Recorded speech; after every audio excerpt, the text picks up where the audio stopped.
A.R.. Murugadoss இயக்கத்தில் விஜய் நடித்த கத்தி படத்திற்கு எழுந்த எதிர்ப்பே மிகப்பெரிய பப்ளிசிட்டியாக மாறி அப்படத்தை பெரிய வெற்றி படமாக்கியது.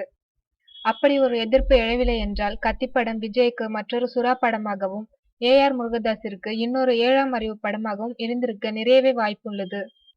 கத்தி படம் வெற்றி பெற்றதால் அப்படத்தை அடுத்து விஜய் நடிக்கும் புலி படத்திற்கு விஜய் ரசிகர்களிடம் எதிர்பார்ப்பு ஏற்பட்டுள்ளது. கத்தி படத்திற்கு பிறகு விஜய் நடிக்கும் படம் என்பதாலும், கத்தியை போல இப்படத்திலும் விஜய் 2 வேடங்களில் நடிக்கிறார் என்பதாலும் புலி படம் எப்போது வெளியாகும் என்ற ஆவலில் இருக்கிறார்கள் விஜய் ரசிகர்கள்.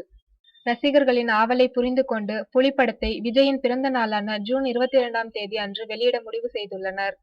தன்னுடைய ரசிகர்களுக்கு தன் பிறந்தநாள் பரிசாக அமையும் என்பதால் எப்படியாவது புலிப்படத்தை ஜூன் 22ஆம் தேதி ரிலீஸ் செய்தாக வேண்டும் என்று சொல்லியிருக்கிறார் விஜய். எனவே பட வேலைகளை விரைந்து முடிக்கும்படி முடுக்கிவிட்டுள்ளார் தயாரிப்பாளர். ரிலீஸ் தேதியை திடீரென முடிவு பண்ணியதோடு பட வேலையையும் விரைவுபடுத்தியதால் அவசர அடியாக அடிக்க வேண்டிய நிலை ஏற்பட்டிருக்கிறது.